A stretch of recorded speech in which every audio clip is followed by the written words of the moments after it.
Adım Robert Baer ve sizi bir yolculuğa çıkarmak istiyorum. Bu yolculuk eski inançlarımı paramparça etti ve varoluş hakkındaki anlayışımı kökten değiştirdi. Bir zamanlar düzenin ve yasaların adamıydım. Polis olarak kurallara göre yaşardım. Doğru ile yanlış arasındaki kesin çizgiye sıkı sıkıya bağlıydım. Katı, tavizsiz ve savunduğum ilkelere son derece sadık biriydim. Ancak birazdan paylaşacağım deneyim, bildiğim her şeyi aştı. Beni yaşam ve ölümün ötesine, derin bir hakikatin ve vahyin olduğu bir aleme çekti. Hayata, ölüme ve ötesinde ne olduğuna dair tüm inançlarımı baştan şekillendirdi. 2008 yılında uzun yıllardır tanıdığım eski bir meslektaşım, o tür arkadaşlardan biri, yıllar geçse de sohbet ettiğinizde hiçbir şeyin değişmediğini hissettiğiniz biri bana telefon açtı. Konuşmamız sırasında aniden sordu. Robert, Tanrı ile aran nasıl? Bu beklenmedik bir soruydu ve başta hafife alarak geçiştirdim ama sözleri aklımın bir köşesine kazındı. O an farkında olmasam da bu soru hayatımın akışını değiştirecekti. Kısa bir süre sonra bir gece yatağımda yatarken birdenbire ayak ucumda annemi gördüm. Annem 3 yıl önce vefat etmişti. O parlak ve ışıltılıydı, çocukluk anılarımdaki haliyle karşımdaydı. Dudakları kıpırdamadı ama sesini açıkça duydum, sanki doğrudan zihnime konuşuyordu. "İşlerini yoluna koy," dedi. "Çünkü yakında öleceksin." Ve ardından aniden ortadan kayboldu. Buz gibi bir ter içinde uyandım. Ona ne kadar sevdiğimi ve ne kadar özlediğimi söyleyemediğim için büyük bir pişmanlık duydum. Birkaç ay sonra bana o derin soruyu soran arkadaşım vefat etti. Cenazesine katıldım ve onun için birkaç kelime söyledim. Kısa bir süre sonra tıpkı annemin yaptığı gibi o da bana göründü. "Seni ışığın içinden geçireceğim," dedi. O anda ne demek istediğini anlamadım ama yakında öğrenecektim. Mart 2009'daydık ve ben Phoenix'te tarih öğretmeni ve koç olan oğlumu ziyaret ediyordum. Çöl sıcağı acımasızdı ve kendimi giderek daha kötü hissediyordum. Bunun iklime bağlı olduğunu düşündüm ama aslında çok daha derin bir şeyler oluyordu. Doğum günümden bir gün sonra 22 Mart'ta eve dönmek için uçağa bindim. Kendimi hiç bu kadar kötü hissetmemiştim. El bagajımı başüstü bölmesine yerleştirirken her şey karardı. Büyük bir kalp krizi geçirmiştim. Kalbim durdu. Tam 45 dakika boyunca klinik olarak ölüydüm. Ancak hikayem burada bitmedi. Parlak bir ışığa çekildim, dünyada var olmayan renklerin içinde sarıldım, canlıymış gibi titreşen, sürekli değişen, dans eden renklerdi bunlar.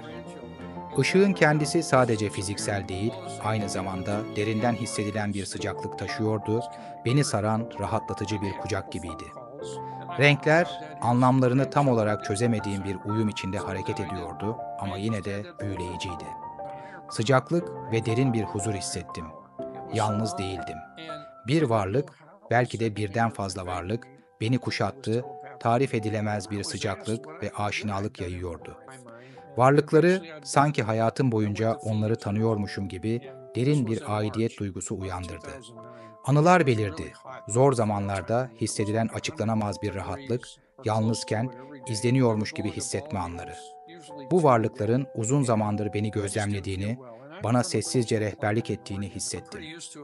Ne baskı kuran ne de uzak duran bir varlıktı. Aksine bana çok yakın ve tanıdık geliyordu. Sanki her zaman yanımda olmuşlardı. Onların yüzlerini göremesem de orada olduklarını biliyordum. Sonra kendimi geniş, göksel bir auditoriumda buldum. Sayısız ruh tarafından çevrelenmiştim. Ancak tüm dikkatim önümdeki varlığa odaklanmıştı. Tarifsiz bir sevgi ve anlayış yayan yüksek bir güce. Bana tek bir soru soruldu. "Hayatında hangi iyilikleri yaptın?" Bu sözlerin ağırlığı üzerime bir dağ gibi çöktü, içimde yansımalar, pişmanlıklar ve aciliyet duygusunu uyandırdı. Zihnim hızla yılları taradı, bu soruya yanıt olabilecek anları aradı ama kendimi tamamen açıkta hissediyordum. Her eylemim, her sözüm, her düşüncem kaçınılmaz bir hakikat ışığında değerlendiriliyordu. Derin bir sorumluluk hissi içimi kapladı. Hayatımın özünün başkaları üzerinde bıraktığım etkiyle ölçüldüğünü fark ettim. Ve sonra hayatım, doğduğum andan ölene kadar tüm detaylarıyla gözümün önünden geçti. Kendimi bir çocuk olarak gördüm, saf ve merak dolu. Aşkı, neşeyi ve aynı zamanda acıyı ve pişmanlıkları yeniden yaşadım. Her eylemimin, her sözümün, her düşüncemin ağırlığı olduğunu fark ettim, zaman boyunca yankılanıyordu. O ana kadar farkına varmadığım küçük seçimlerin bile hayatımı ve çevremdeki insanların hayatlarını nasıl şekillendirdiğini gördüm. İhanetleri gördüm, hem bana yapılanları hem de benim yaptıklarımı. Bir an özellikle belirginleşti, çok güvendiğim bir arkadaşım beni başkalarına karşı açık etmişti. O anın acısı yeniden canlandı. Ama aynı zamanda benzer bir ihaneti başkasına yaptığımı fark ettim. O an ne kadar önemsiz görünse de. Bu seçimlerin ağırlığını hissettim, kırılan güvenin acısını ve daha önce önemsemediğim eylemlerimin sonuçlarını fark ettim. İhanet, yalnızca bireysel bir olay değil, birbirini tetikleyen bir zincirdi. Nihayetinde bu farkındalık bana sadece başkalarını değil, kendimi de affetmeyi öğretti. Şimdi geriye baktığımda bana verilen ikinci bir şans olduğunu biliyorum. O günden bu yana 5000 gün geçti ve her biri o perde arkasında öğrendiğim derin hakikatlerle şekillendi. Artık dünyaya daha sabırlı, daha anlayışlı, insanlarla daha derin bağlantılar kuran biri olarak bakıyorum. Her anın önemini biliyorum ve hayatıma daha büyük bir bilinçle yön veriyorum. Ve belki de en önemli ders şuydu. Önemli olan güç, statü ya da sahip olduklarımız değil. Önemli olan paylaştığımız sevgi, gösterdiğimiz şefkat ve geride bıraktığımız iyiliklerdir. Merhaba, bu videoda belki de daha önce duymadığın ilginç detaylar var. Eğer videoyu izlerken keyif aldıysan beğen tuşuna basmayı unutma. Yorumlarında düşüncelerini paylaşırsan çok sevinirim. Ve elbette daha fazlası için kanalıma abone olmayı ihmal etme. Hadi bu yolculuğa birlikte devam edelim. Bu seçimlerin ağırlığını hissettim, kırılan güvenin acısını ve daha önce önemsiz sandığım eylemlerimin sonuçlarını fark ettim. Her ihanet anı, ister alınmış, ister verilmiş olsun, acımasız bir açıklıkla gözlerimin önüne serildi ve bıraktıkları yaralarla yüzleşmeye zorlandım. Kırılan güvenin acısını, pişmanlığın ağırlığını ve bir zamanlar göz ardı ettiğim eylemlerimin sonuçlarını hissettim. O anda ihanetin kasıtlı olsun ya da olmasın bireylerin ötesine uzanan dalgalar yarattığını ve ilişkilerimizin hatta ruhlarımızın özünü şekillendirdiğini anladım. Bu acı verici bir farkındalıktı. Ancak sonunda sadece başkalarını değil, kendimi de affetmemi sağladı. Artık hiçbir şeyi saklayamaz, inkar edemezdim. Hakikat mutlak ve kaçınılmazdı. En şaşırtıcı açıklamalardan biri, yıllar önce vefat eden sevgili köpeğim Scooter'ı görmek oldu. Oradaydı, eskisi kadar canlıydı ve beni gördüğünde mutluluktan havalara uçuyordu. Daha önce hayvanların da bir ahiret yeri olabileceğini hiç düşünmemiştim. Ama işte oradaydı. Varoluşun, insan anlayışının çok ötesine uzandığının bir kanıtıydı. Bu göksel alanda içime büyük bir anlayış dalgası aktı. Sanki hayatım boyunca sorduğum her sorunun yanıtı bir anda açıklığa kavuşmuştu. Hayatın, evrenin ve insan varoluşunun gizemleri kelimelerle değil, derin ve içsel bir bilgiyle çözüldü. Evrenin birbirine bağlı olduğunu fark ettim, her ruhun büyük ve sonsuz bir dokunun içinde bir iplik olduğunu gördüm. Her iyilik, her sevgi eylemi, her ihanet, bunların hepsi önemliydi. Hepsi gerçekliğin dokusunu şekillendiriyordu. Bana tarihin içinden geçen anlar gösterildi. Daha önce hiç bilmediğim zaman ve mekanlardan kesitler gördüm. Eski bir medeniyeti gördüm. İnsanları büyük bir tapınakta toplanmış, tanımadığım ama içsel olarak anladığım bir dilde ilahiler söylüyordu. Yüzyıllar önce yapılmış bir savaşın ortasında buldum kendimi. Kılıçların çarpışma sesleri havada yankılanıyordu. Savaşçılar inançları uğruna mücadele ediyordu. Sonra mütevazı bir evde bir araya gelmiş küçük bir aile gördüm. Sevgileri ve direnişleri insan ruhunun gücüne bir kanıttı. Her vizyon, bir mesaj, tüm varlıkların birbirine bağlı olduğu gerçeğini anlatan bir ders taşıyordu. Bir vizyonda bir adamın bir yabancıya yemek verdiğini gördüm. Önemsiz gibi görünen bu küçük iyilik, nesiller boyu sürecek bir iyilik zincirini başlatmıştı. Bir başka vizyonda bir liderin aldığı bir kararın tarihte yankılanarak ulusların kaderini nasıl şekillendirdiğini gördüm. Bu anlar bana gösterdi ki en küçük eylemler bile varoluşun dokusuna işleniyor ve hayatları düşündüğümüzden çok daha derin bir şekilde etkiliyor. Sanki zamanın sınırlarının dışına çıkmıştım, insanlığın yükselişini ve düşüşünü, nesillerin mücadelelerini ve her şeyin ardında durmadan işleyen bir gücün varlığını gözlemliyor. Bunu tam anlamıyla kelimelere dökemesem de, bildiğimiz varoluşun çok daha ötesinde bir gerçeklik olduğunu kesin olarak biliyordum. Vücudumdan aniden ayrıldığım gibi aynı hızla geri döndüm ve bir hastane yatağında gözlerimi açtım. Doktorlar bana 45 dakika boyunca ölü olduğumu ve sonunda hayata döndürüldüğümü söylediler.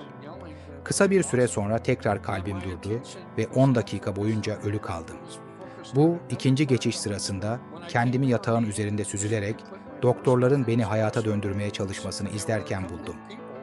Personelin eşyalarımı karıştırarak kim olduğumu anlamaya çalıştığını bile gördüm. Sonrasında onların söylediklerini kelimesi kelimesine tekrar ettiğimde yüzlerindeki şaşkınlık ifadesi her şeyi anlatıyordu. Bana ikinci bir şans verilmişti. Dünyaya farklı bir gözle bakma, sadece katı kurallarla yaşamayı değil, sınırları aşan bir şefkat ve anlayışla hareket etmeyi öğrenme fırsatı. Bu 5000 gün önceydi ve her biri perde arkasında. Edindiğim derin farkındalıklarla şekillendi. Bu içgörüler dünyayla etkileşim kurma şeklimi tamamen değiştirdi. Beni daha sabırlı, daha empatik ve insanlar arasındaki derin bağlara daha fazla duyarlı hale getirdi. Artık gerçek bağlantılara öncelik veriyor, daha fazla dinlemeyi ve daha az yargılamayı seçiyorum. Ne kadar küçük olursa olsun, şefkatli eylemler günlük bir uygulama haline geldi. Çünkü bunların uzun vadeli etkilerini fark ettim. İlişkilerim derinleşti ve karşılaştığım zorluklara yaklaşımım, her anın varoluşun büyük ağında bir öneme sahip olduğu anlayışıyla şekillendi. O zamandan beri hayatı daha büyük bir amaç duygusuyla yaşamaya başladım. Kayıtsız kalabileceğim anlarda nezaketi seçiyor, çevremdeki insanlarla daha derin bağlar kurmaya çalışıyor ve her günü bilinçli bir niyet ve şükranla yaşamaya gayret ediyorum. Deneyimlerim bana en küçük eylemlerin bile büyük bir ağırlık taşıdığını öğretti ve şimdi her adımımı, bıraktığım mirası daha bilinçli bir şekilde şekillendirdiğimin farkında olarak atıyorum. O günden beri her gün minnettarlık, amaç ve çevremdeki insanlarla yenilenmiş bir bağ hissiyle yaşama çabası içinde oldum. Her sabah uyandığımda bana verilen bu armağanın farkındalığıyla uyanıyorum. Hikayemi anlatıyorum, sizi ikna etmek için değil, sadece bir armağan olarak paylaşmak için. Hayatın ötesinde ne olduğu, algımızın ötesinde olabilir, ancak aynı zamanda derinden tanıdık bir yer, hakikatin, sevginin ve sürekliliğin olduğu bir diyar. Ve belki de edindiğim en önemli ders şu oldu. Önemli olan şey ne güç, ne statü, ne de sahip olduklarımızdır. Önemli olan paylaştığımız sevgi, gösterdiğimiz nezaket ve ardımızda bıraktığımız iyiliklerdir. Sonunda bizi hatırlayanlar sahip olduklarımızla değil, başkalarına nasıl hissettirdiğimizle, geride bıraktığımız sıcaklık ve şefkat mirasıyla anımsayacaktır. Hayat çok kısa ve sahip olduğumuz her an bir armağandır. Bunu hastane yatağında gözlerimi açtığımda, bana ikinci bir şans verildiğini fark ettiğimde en derinden anladım. O anda beni sarmalayan parlak ışığı, bana rehberlik eden varlıkların varlığını ve perde arkasında hissettiğim derin huzuru hatırladım.